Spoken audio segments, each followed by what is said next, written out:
All right, welcome back. Another class, Parshat Emor. This is a very interesting. This is a very interesting parsha because the parsha is kind of divided into 5 different subjects. You can pick and choose each one. In fact, there's a whole talk of what's the interconnection, because there's 5 different portions in one portion. But today we're going to speak about the end of the parsha. We're going to talk about the holiday of Sukkot. You might say there's no connection, but it's in this week's parsha. May I ask a question about Sukkot or no? Sure. One of my things that I listened to in the morning said something about pouring water. Yeah. Sukkot. Yeah. Simchas Beis Shriva, the celebration of the pouring of water. Oh, okay. On Chol HaMoed, they would, in the temple times, they would go from the temple, they would go to the Shiloach spring in the valley. I guess now it's called the Shiloh Valley or something. Yeah. The Shiloh Valley, Yeah. and they would draw water, and they would come back up to the temple, and they would pour it on the altar, and they would sing and dance the whole night. It was a massive party. Because I've never heard that before. Yeah, yeah. See, I'm learning. See, it'd be a party. Okay. So, although I know we just finished Pesach and we got a good solid 6 months until Sukkot, but this week's Torah portion talks about the different festivals, and it talks about Sukkot and what we do in Sukkot, Lulav and Esrog and all that. Now, the reason why we're going to talk about it is because this is a very important lesson for modern day times. Now, especially since the war is in Israel, so you have Jews that are advocating against Israel, against other Jews, and you're thinking to yourself, these guys are the worst of the worst. How do you go against your own? And you might have the attitude that, what do we need them for? The heck with them. Let's kick them out. Right? If a person is going to be a self-hating Jew and he's going against his own people, then why do we even need him? And the lesson obviously is that Judaism doesn't think that way. All right, so let's bring up 3 various different types of Jews. We have Moses. We'll go Moses. We'll go David Ben Gurion, and Mark Zuckerberg. Zuckerberg's got a nice boat. What do they have in common? A nice boat. A nice boat. Moses didn't need a boat. No, I once saw a cartoon where a woman's giving a baby a bath. There's water on this side, and water on that side, and the baby's doing this, and the mother says, "Moses, would you cut it out and take a bath?" Right? Because Moses didn't need a boat. Right? Well, there was another Moses one. needed sneakers. His first attempt, the water split this way. And Right. that way. There you go. So what do they have in common in Moses? Is that they're all Jewish. Now, is Judaism ethnicity? Is it a culture? Is it a race? Is it a whole? If it's a culture, then obviously Moses is very, very Jewish. David Ben Gurion is a pretty good Jew, and the most observant Jew. And Mark Zuckerberg is not religious at all, so he's Jewish, right? He's Jew-ish. Ish, right? Yeah. Because according to that, you have to keep the laws of Judaism to be Jewish, but we don't. Judaism it doesn't think that way. You can't be Jewish. You Jew. That's it. And we learned that from the 4 species. And this is a very famous idea, but it's an idea worth repeating. So in the 6th reading, I think it's the 6th reading of this week's Torah portion, we are commanded to take the Lulav and Esrog. On Sukkot, it says, you see text number 1, page 21, on the first day of the holiday, you take for yourself a beautiful fruit of the tree, a date palm frond, a branch, a dense leaf tree, a willow of the brook, and you should rejoice before Hashem for 7 days. Now what are they? Lulav, Esrog, Adas, and Arava. Lulav is the date palm. Esrog is the fruit of the beautiful tree. Hadas is the dense leaf tree, and Arava is a willow. But how come the Torah doesn't say, take for yourself a Lulav, an Esrog, Hadas? Why do you gotta, I always say, if not, then the rabbis wouldn't have a job. But in fact, each one teaches us a lesson. We'll go through the esrog, lulav, hadass, and finally the. So the Torah says like this, and we're going to quote multiple sections of the Code of Jewish Law from Reb Shneur Zalman of Liadi, the Alter Rebbe. We're going to learn Tanya after this. But aside from writing Tanya and multiple books of Chassidus, he also wrote a Code of Jewish Law. It's also known as Shulchan Aruch Harav. The world calls it Shulchan Aruch Harav. The Chassidim called it Alter Rebbe Shulchan Aruch. And so he says like this. So why does it say take a beautiful fruit rather than an esrog? So he says there is no maximum limit to the size of an esrog. You ever been in Israel for Sukkot? You see people all these different esrogim. A watermelon. Yeah, you have some people have very, very, very big esrogim, and they're huge. The thing is, the larger the esrog you get, the harder it is for it to be clean. The question is, are you going for cleanliness? Cleanliness means without marks, dots. Are you going for size? It's very hard to find both. Size matters. The secret to making them big like that, you have to take the branch that it's growing on when they first bud, and you graft into it like a soda straw, and then you feed that branch with fertilizer, Steroids.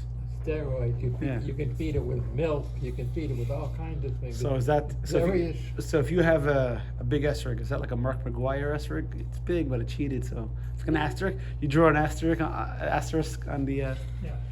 Yep. Asterisk steroid. Exactly.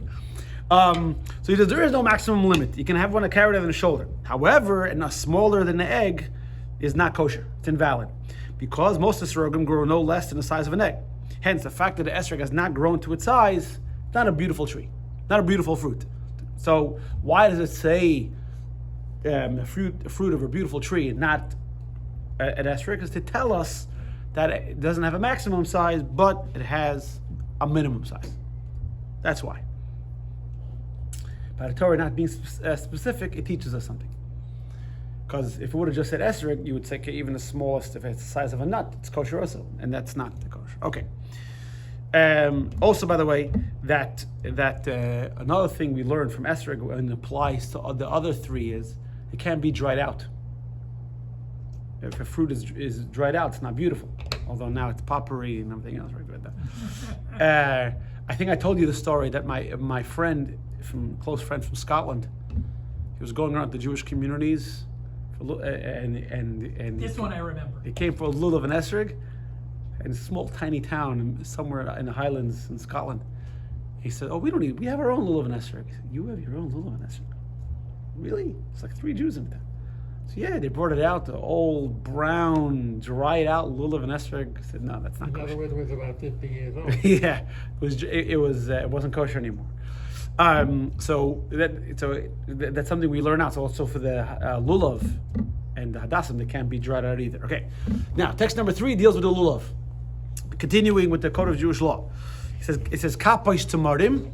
It says a date palm fronds mean the lulav. Now, since the Torah uses kapot tamarim instead of leaves of a date palm, we learned that the leaves must be such that they can be brought together. The word kapot means it could be bound together, because in the Torah, when you read without vowels, you can read the word not as kapos tamarim, but as it says over there, as kafut. Kafut means bound. So if the best lulav is when the branch is tight together. So there's people who throttle the lulav. That's why, by the way, I buy a second one for people to use. I have my lulav. In the beginning, I used to let them use my lulav. Oh, Rabbi, I'm like sitting there dying inside. Oh, we're doing the mitzvah. I'm like, every time he shakes it, it's like another stab in the heart. It's like, something, next year, I'm buying a lulav. You want to kill that lulav? You can kill that one. So by some communities, they throttle it. So you hear me say, move it, don't shake it. Some communities, When I grew up, we shook it. So, but Chabad is very particular, not to shake it. I mean, you give it a little shake, but not like, I always say, lulav ate your mother. Well, relax, right? You're too tense. How can I tell? Look at your lulav. Exactly. the lulav ain't daishanis. Okay, so the reason why it says kapay samarim because we know the quality of the lulav has to be bound together because the lulav grows straight and then branches out. So before it gets hard and branches out, we need to harvest it. Okay, next item in the set is the hadas. This is text number 4, page 23. It says hadas is not called a dense leaf unless it has 3 leaves emerge from a single point. 3 or more leaves are positioned next to each other in a circle. Even though they're not emerged from a single root, but they're close to each other, that's called dense leaves. However, 2 leaves stand on an equal plane, very close to each other, and the 3rd leaf emerges on a different one. It's called a meshugana hadas. You see, a crazed myrtle. It's invalid throughout the 7 days, even if a person's situation, it should not be used, even without reciting a blessing. All right. So the Torah is very, very, very strict on what is and what is not. And what's interesting over here is, usually in halacha it says you should use this, but if you can't, if you use something else, then it's okay. But if you look over here at text number 4, it says it's this way, Or the highway. or that's it. Or like Jerry Seinfeld's joke about the milk. This is the day right here. Oh, don't screw with us. You must finish the milk by this day. Okay, so now we come to a willow, and a willow. Sorry, I didn't put things, but a willow is different. The Torah calls arava a willow by a brook. Which plant grows by a brook by the river? A willow. It's pretty obvious. Now, following the pattern of lulav, esrig, and hadas, which the Torah was very, very rigid, right? It has to be this, it can't be this. So you would think the willow has to grow by the body of water. If it doesn't grow by the body of water, it's not kosher. Not true. So look at the Gemara, text 5a. The Gemara says, in a rava whose top was severed, then it's not kosher. But if it's slightly dried, or a minority of its leaves fell off, or grew in a field, it's okay. You see that Rashi explains the word baal means field. It's just interesting that everything else is very, very, very rigid. But here we're saying by the water, man, it doesn't have to be exactly by the water. Leaves, not all the leaves, a lot of leaves, some of the leaves, right? So now how do we know? So it's So the willows of the brook, text number 6, Rabbi Yosef Karo, the Beis Yosef says, who wrote the first code of Jewish law, said that the Torah refers to a specific species that is known by its name, as a elongated leaf, and as a red edges are smooth, as a red stem. However, even if it grows in the mountains, it's valid. Now, how do you know? It's text number 7. So the Gemara says because it says in the verse willows, plural. Willows are by the way. It doesn't say the willow. All the other items, it's singular. Here it's plural. So that means the willows by the water, and also the willows not by the water. All right. So the obvious question is why? Why the willow are we compromising, and everything else is very, very rigid. All right. So before we get to the answer, we first have to explain that everything in the Torah is understood on multiple levels, and there are four general categories of understanding everything in the Torah, and those 4 categories are called the pardes. Pardes means the orchard. The word pardes is also an acronym for Pardes, an acronym for Pshat, Pei, Pshat, Reish, Remez, Dalid, Drush, and Samech, Sod. Pardes, Remez, Drush, Sod, which is simple explanation, hints, learned out, expounded, and Sod means secret. But yes, Sod does mean secret or hidden. Also means foundation. It all depends how you're looking at it. All right. So let's look at text number 8. Which this is an example. But this is not. The text number 8 doesn't relate to our specific text. Just an example of how you can take one verse and understand it in 4 different ways. one's not competing or negating the other one. All four are true. Okay. So you have the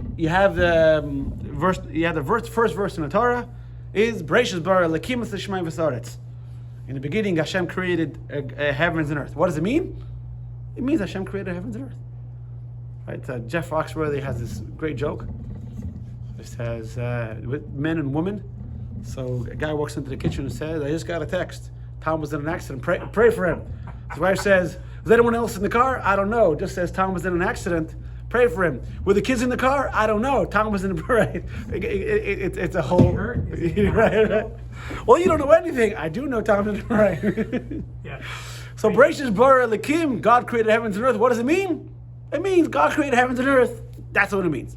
Okay. Remez, on the other hand, remez means hints and allusions. Now, this is one of the methodologies, and again, this is not something invented. This is passed down. God taught Moses, and Moses taught everyone else. So this is, so for example, you have gematria. What's gematria? Gematria is numerical value. Every letter in the Hebrew alphabet is also a number. So things, now you can't invent your own. I mean, you could find it, and it's cool, but not necessarily do we learn. Yeah. Something just escaped me. Is there a zero in the Hebrew? No. No. The Arabs got it, huh? They were one up. No, they were 0 up. I mean, you don't find Ephes. Ephes means, actually, Ephes doesn't mean zero. Ephes means nothing. In modern vernacular, it means zero. But Ephes means nothing. Which always comes back to the age-old question: is nothing something? By the way, there was a fascinating thing I heard. I'm not sure if it was BBC or NPR.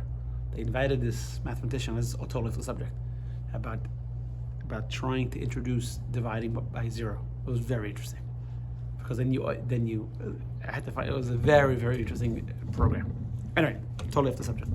So he says, so everything is hinting to something. So the fact that Bereshis bara Elokim, Bereshis bara, and Rosh Hashanah Nivra, on Rosh Hashanah it was created. They have the same numerical value, which is 110, right? 110? 116. Sorry, 116. 11:16. 11:16. You said 1:16. It's 11:16. Oh, sorry, 11:16. Sorry, yeah. Yeah, 116 didn't make sense. You can't read. Yeah, 11:16 didn't. 116 didn't make sense. It's too little, because just Taf and Shin is 700. Anyway, so and we know on Rosh Hashanah we celebrate the creation of the world, or the creation of man. But that's the purpose of the creation of the world. So that's drash. Okay. Yeah. That's remez. That's remez. A hint.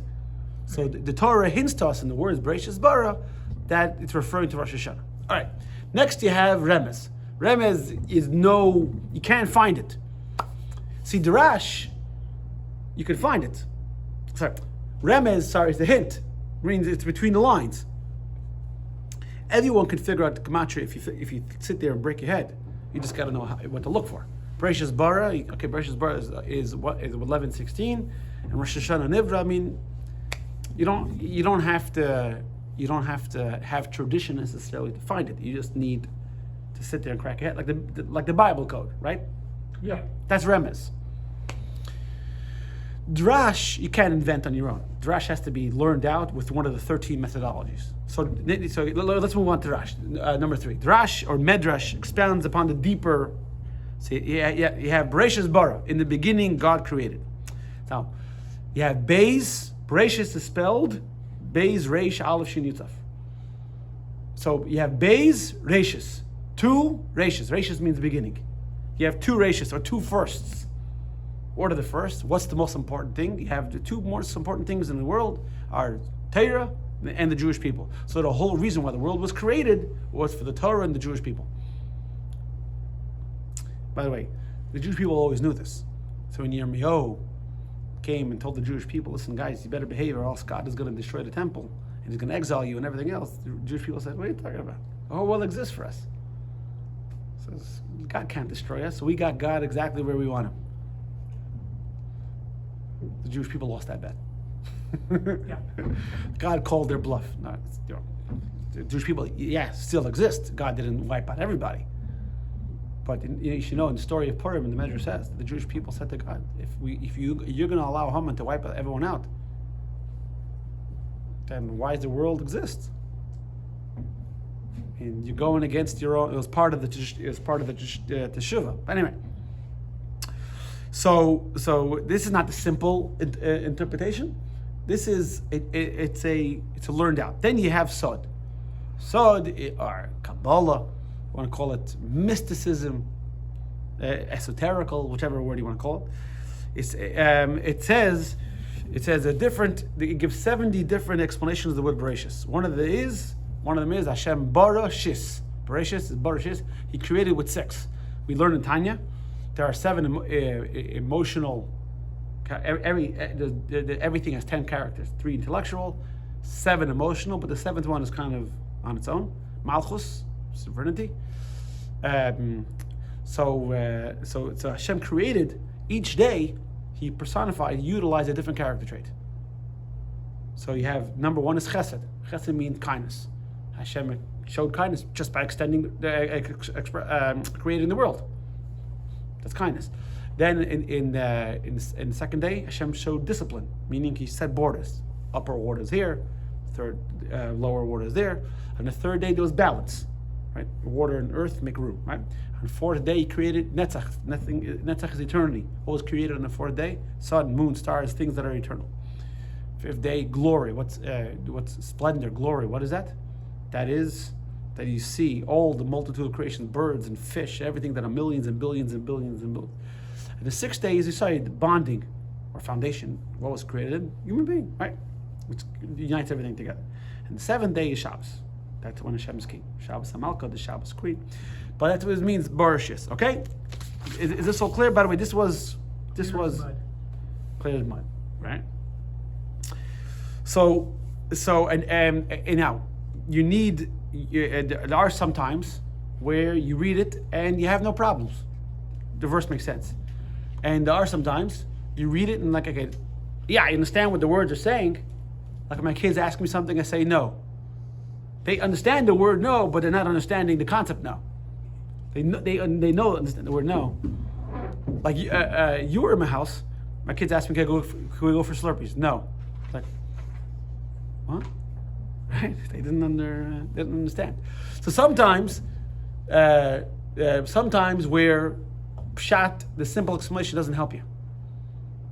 You understand? Like I always say, it's impossible to learn the Torah without chassidus. Yeah, the Jewish people, after giving the Torah, the text says they served the golden calf. The story makes sense to you?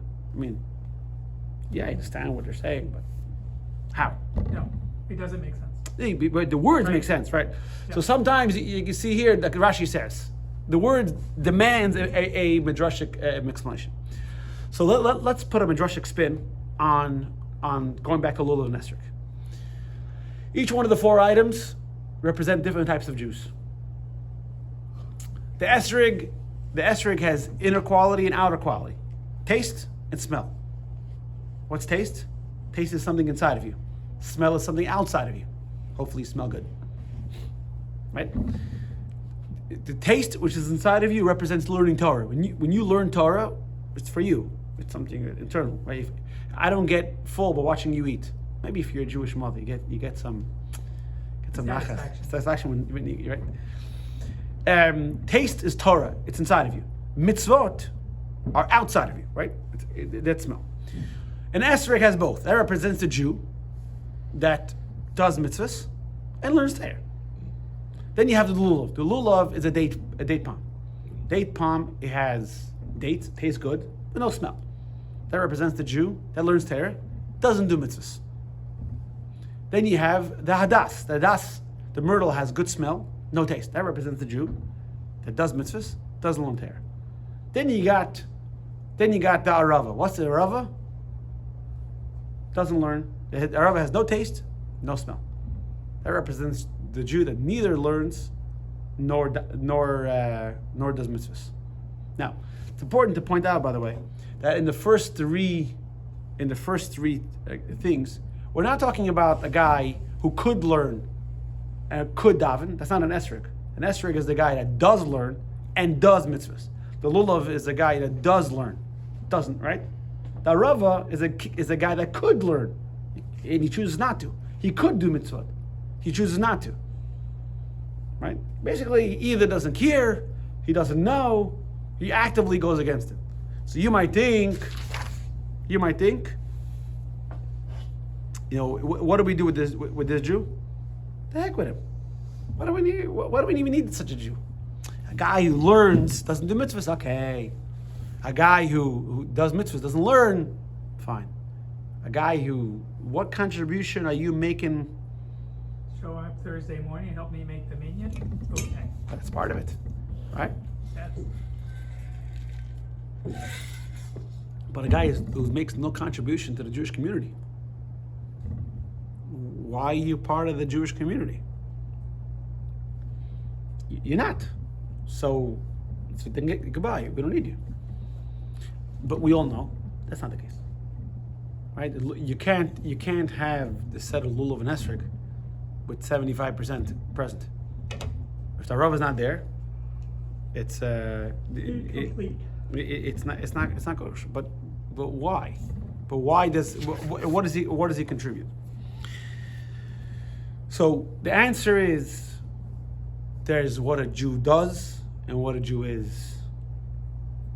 Right? So let's look what the Rebbe says, text number 11. Here we go. The Rebbe says like this: we unite with the Rava, the Jew who possesses neither Torah nor mitzvahs. Why? Just because he's a Jew. So there was a great picture going around of the Chabad rabbi, I think was it Yossi Sarabrensky, I don't remember who it was. He's putting tefillin on a pro-Israel demonstrator. He's putting tefillin on a pro-Palestinian. You're thinking, why is this guy putting tefillin? He's got a quota. He had to get it filled. Exactly. Yeah.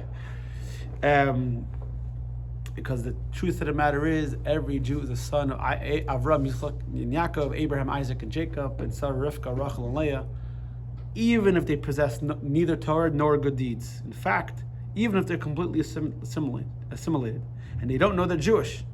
So there's being Jewish is the quality that means you are part of the Jewish community. Now, the fact that the guy does and doesn't, that's not your geschäft. That's not your business. God decided to make him Jewish. He's Jewish. You don't get to choose who's in and who's out. If he's Jewish, he's in. Now, if he doesn't act like a Jew, that's God's business. The story in text number 12 is a very, very powerful story. There were Jews who wanted to go to medical school, and medical school you have to not dissect, you have to experiment, right? Dissect cadavers. Mm-hmm. And the Polish people said, we're going to have Jews dissecting Poles. Although Jews even when they're dead, they're better than a Jew. But the story doesn't. By the way, the story happened in 1800s. It's not like it, right?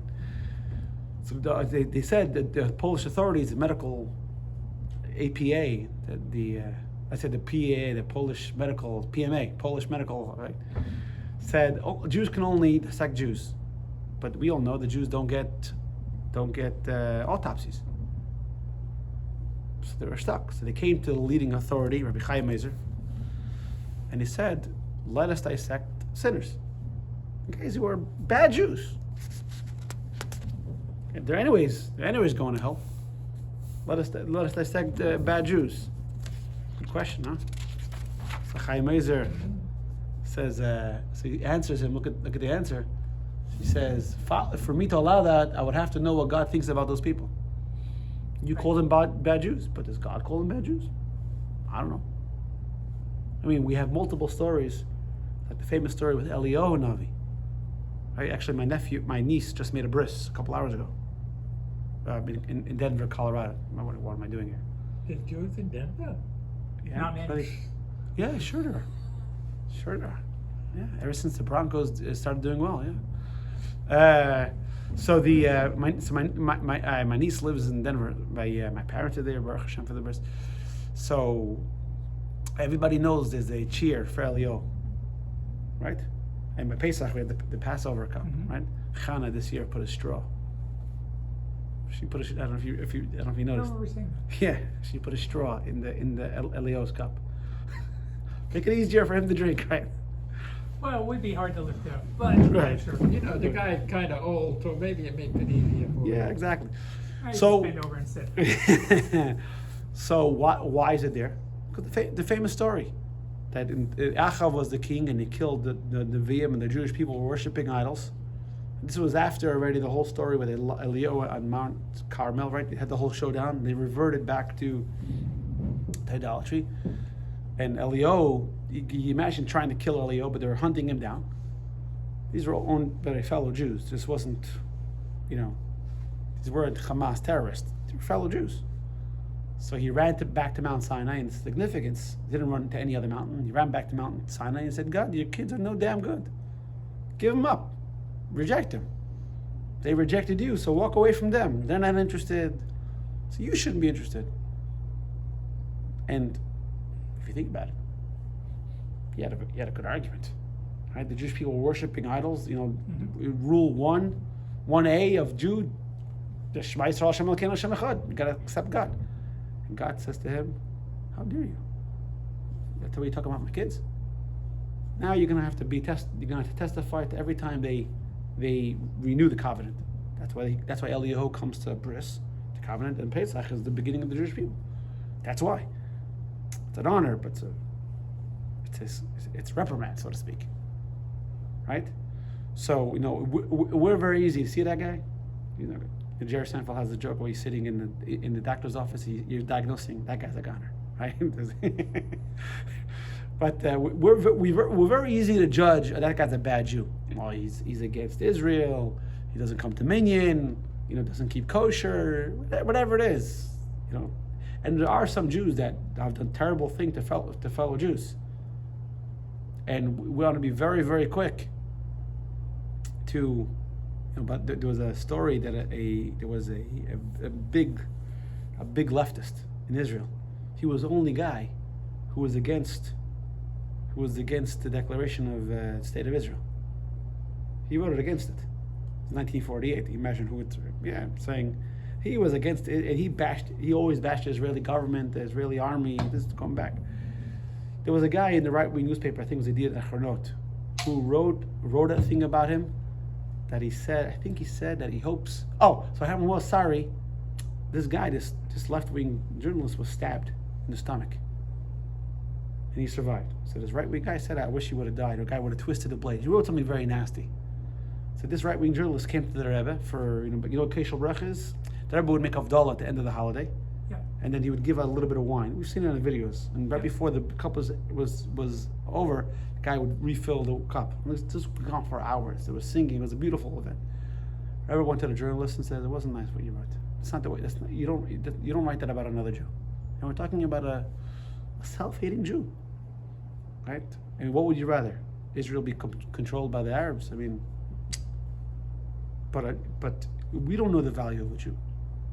So we're very, very quick to, Well, and what happens if that Jew turns around? So Right? We've got plenty of stories like that also, Yeah. right? Yeah. So then that's the greater mitzvah, because they were so far down. I came back. yeah. So the story that Zusha Vanapoli told Alter Rebbe a story that he heard from his brother. His brother was Elimelech of Lezhensk. They were all students of the Maggid. The Maggid once called Elimelech in. He says, you want to hear a teaching on the Baal Shem Tov? He said, you have to love every Jew, means you have to love the wicked person as much as you love the righteous person. It's very easy to love the righteous Jew. I don't mean they're perfect. It's very hard to love the wicked Jew. I don't mean, by the way, the wicked Jew of Tanya, where he wastes time. He watches baseball instead of learning Torah. I mean wicked as in wicked. Yeah. Right? And the guys were like, they were taken back by this. Really, you gotta love a Jew the same way?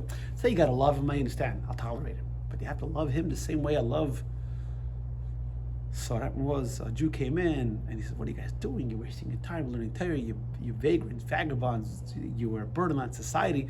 So they were praying. They were saying Tehillim. They were trying to talk to him. Eventually, the guy actually turned around. What you're saying, right?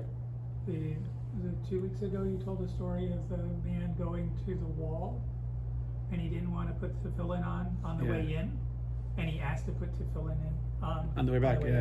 yeah. Yeah, you're right. You never know. So this is what we learn. See, I do listen. About time. I usually forget, but Okay, there you go. As long as you listen and forget, those are the perfect people I want in my congregation. People that listen and forget. If you don't listen, it's an affront. If you remember, then I have to keep coming up with new material. But if you remember and you forget, I can keep using the good material over and over again. That's a problem. That explains it. Yeah. So the text number 13, the Baal Shem Tov says.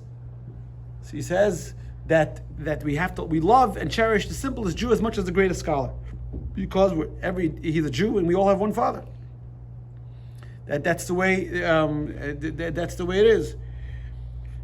And he says, look at text number 14, what the previous Rebbe says. Our teacher, the Baal Shem Tov, spoke very much about the three loves: Torah, love of Torah, love of Jew, and God, thereby exposing the essence of what a Jew is. The legal portion of the Torah made it clear that a Jew is unfit for a minyan. Right? If a Jew is a gambler, unfit to give or you can't give testimony. You don't answer. Or if a Jew is a heretic, right? A guy denies the Torah. He makes a bracha. You don't answer amen because he doesn't believe in which God are you saying a bracha to? But according to the soul, the guy's neshama he's a yid, and all Jews are responsible for one another. No one has a liberty to say, "I'm a scholar, I'm a pious man who puts on 3 pairs of tefillin. Why should I bother with someone else?" Just as two partners who tell one another, "Look, we're in this together. Whatever your business is my business." There's no such thing, right? I forgot which Rebbe gave the example of being on a boat. Let's say you're rowing, that guy's is making problems, right? And imagine the guy who would drill in the holes. Say, "Wait, guys, wait! It's my boat. It's my side of the boat. What's your?" No, what do you mean? We're all one. So just like God loves every single yid, so too we have to love every single yid. And it's worthwhile to repeat the story, Michael J. I know you're gonna. This is a famous story, so you'll remember the story. It's a great story. So there was a chassid of Rebbe Rashab, the 5th Chabad Rebbe Shalom Deber. His name was Armanya, and he was a scholar, and he was also a great supporter of the Rebbe's functions and different programs. And how did he support him? Every year he would give the Rebbe a diamond. He'd give the Rebbe a nice diamond. They would sell it, and with the proceeds, they would. He would fund all the different activities. And Ramanya would come for the month of Tishrei. The whole month of Sukkot. And one year was Simchas Torah. And Ramanya sees, by Simchas Torah we dance around 7 times.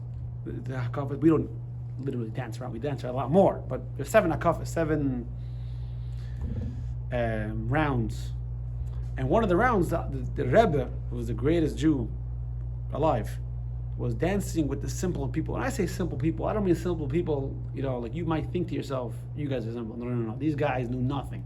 These guys knew how to read, maybe. No, they knew how to read very slowly. And they didn't know anything. They really didn't know anything. They even had their own shul, these guys, many times. But they were simple Jews. They knew, they believed in God. They whatever kosher, and they knew from the house, right? And it was one hakafa, one round. The Rebbe was dancing with them. Okay, it was nice, Rebbe, but the Rebbe was dancing, and he was sweating, and his face was red, and he was schwitzing. He was sweating. He danced the most with these simple guys than he danced with anyone else. So the way it worked was when the Chassidim would come for the month of Tishrei. So before taking leave, they would go into the Rebbe to get a blessing for the year. So Manya comes in, and he comes and he's taking leave, and not he was jealous, but he asked the Rebbe, "I don't get it. You're the Rebbe. These guys are I mean, they're nobodies. I mean, what do you, not in a bad way, but if you're Einstein and the guy's a first grader, what's the conversation here? There's no connection. What are you're giving these guys so much close attention, but you know, I know it sounds terrible, but condescending, but he didn't mean it in that way. He said, I understand you acknowledge them and everything else, but what do you have anything to do with them? So the Rebbe said, Manya, you have any nice diamonds on you? He said, oh, sure. So he takes out his nicest diamond, and the Rebbe said, and the Rebbe's looking at it and says, I wish I had a diamond this size. And he says, Manya, this is a special diamond. He said, yeah, Rebbe, it's a good diamond. So why is this so special? He says, Rebbe, look at the cut. It's a VA, GC, whatever, right? What's the VA? No, I don't remember. Yeah, there's some letters there. There's two different letters. One is the cut, one is the cleanliness, the scratch. And he says, what's meant to us? He said, Rebbe. I said, what do you mean? What does that mean? It means that the light reflects and turns around and look at the cut. He said, I don't get it. Rebbe, come on, hold it up to the light and you'll see the way it reflects. And I don't get it. No, Rebbe, turn it around. And as he's explaining, he says, the Rebbe keeps saying, I don't get it. And Money's getting more flustered and more frustrated. But Rebbe, look at this way. And the Rebbe keeps saying, but I don't see it. I don't get it. I don't see it. And finally, Money gives up and says, Rebbe, what do you want me to tell you? On a diamond, you got to be an expert. So Rebbe smiled and said, exactly. On a diamond, you got to be an expert. Every year there's a diamond, and you got to be an expert. This is the way a Rebbe looks at another person. So we might see a Rava as no mitzvahs and incapable of doing anything. The Rebbe sees and taught us to look at the Jew the same way. Don't only see what he's done. See what he's capable of, and every Jew is capable of tremendous things. So we never reject anybody. We try to guide them, and sometimes the guidance, by the way, means you have to, you need to keep a distance. Right? But the difference between keeping distance, so to speak, and rejecting, right? Sometimes the course of action means you got to ground your kids, right? You got to, so to speak, a patch, right? But it's not rejection. It's all part of it. There was a video went around in the 89, 90, 91. A guy came to the Rebbe. He was a Jews for Jay, and he came to the Rebbe with a book about Christianity.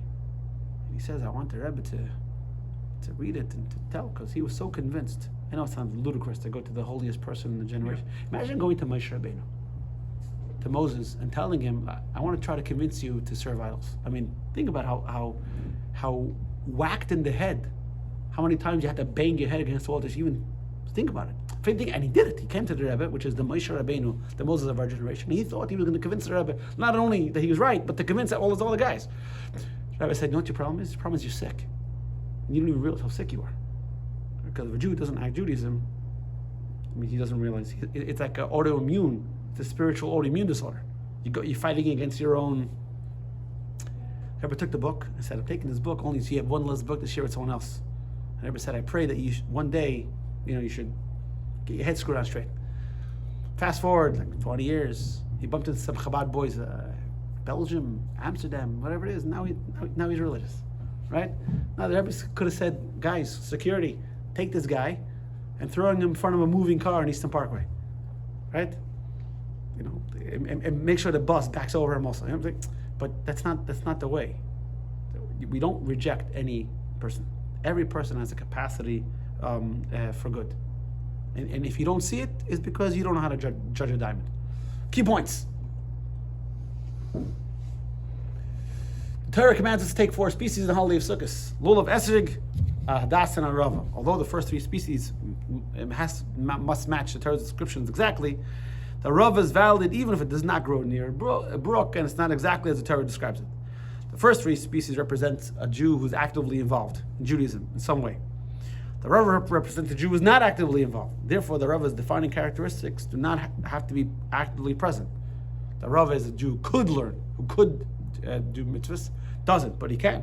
As long as the willow that could theoretically be a brook willow, it's valid, right? So you have the willow that's by the water, that's by the way the Torah describes it, and you have the willow that's far away from the water, but that's why it says double willows, plural. The Rava Jew is is as integral to the Jewish nation as the Rava is integral to the four species. No Rava, he didn't do the mitzvah. The Rava Jew's value as a Jew is inherent. Every Jew is an equal member of God's chosen people. Questions? No question. Although sometimes it's hard to see it. Tell them about Yosef's apartment hunting. But before you do that, let me